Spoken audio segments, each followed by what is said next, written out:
How's it going, folks? Hope you guys had an incredible opening weekend here in Wisconsin. It was nice that Mother Nature finally turned the corner and gave us some nice weather and some sun. The fish were biting. It was really a fun weekend on the water. Good luck to all the guys in Michigan, Minnesota. Yeah, it's gonna be a great season. So, but I was sitting here thinking, and I'm like, what is one of the most common questions I get asked over the years, or have been asked over the years? And that is about fishing line.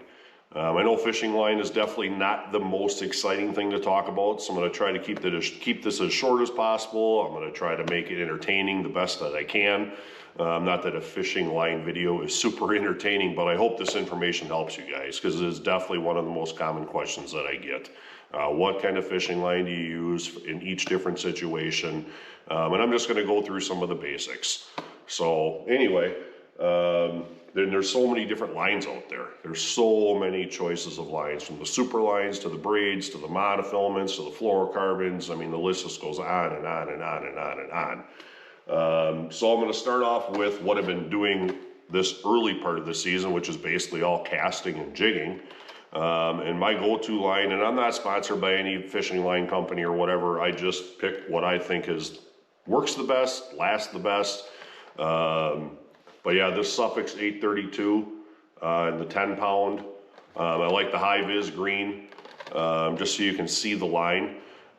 People always ask, can the fish see that bright line? Well, my answer to that question is, if you are fishing in stained water, because obviously we always put a leader on, which we're gonna get to next. If you're fishing in stained water, the length of the lead I don't think is as important. But if you're fishing in clear water, which a lot of the lakes have these days, a longer leader is definitely important. When I say longer lead, you know, sometimes maybe 8, 9, 10 feet, depending on conditions. If it's calm, if it's overcast, if it's sunny. But yeah, so that's the go-to fishing line that I use on all my casting rods. Shiver minnowing, vertical jigging, cast and rip and wraps, blade baits. With all the zebra mussels and rocks we're fishing around pretty much all year, that's the line that I just leave on. It is awesome. I love it. It casts nice. There's some other good braids out there too, but this is just the one particular one that I like. It seems to cast better than some of the other braids out there. As far as a leader, I use the Suffix Advance. You can use 10 to 14 pound. I use 14 pound. Yeah, and like I said, you know, lengthen that lead out depending on water clarity. You know, a shorter lead in dirtier water where the fish can't see the line.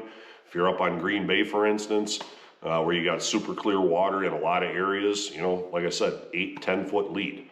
Yeah, next, trolling.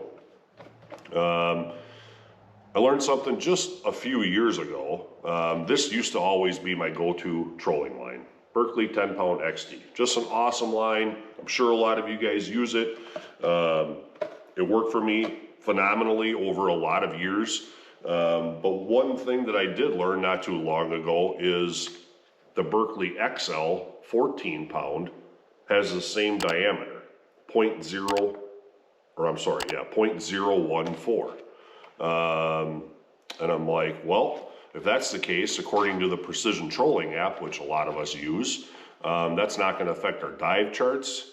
You're gaining 4 pounds of strength, and I definitely like the way the XL comes off of the reel a lot better. It doesn't seem to hold memory as long. So anyway, little tidbit, secret, whatever. Yeah, if you look at the diameter on there, it's 0.014. Same with the XT, 0.014. Yeah, so I switched over a few years ago to 14 pound XL. I've been super happy with it.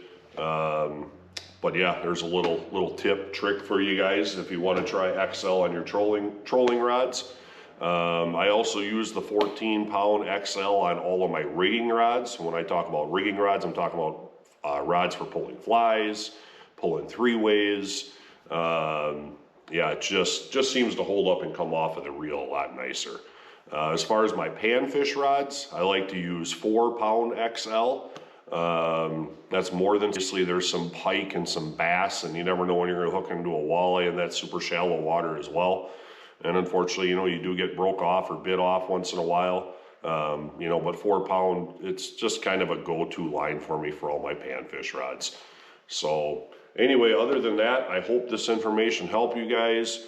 Hope everybody had a great opening weekend here in Wisconsin. Hope everybody enjoyed the weather. Hope all the mothers out there had a great Mother's Day. And until next time on the water, tight lines.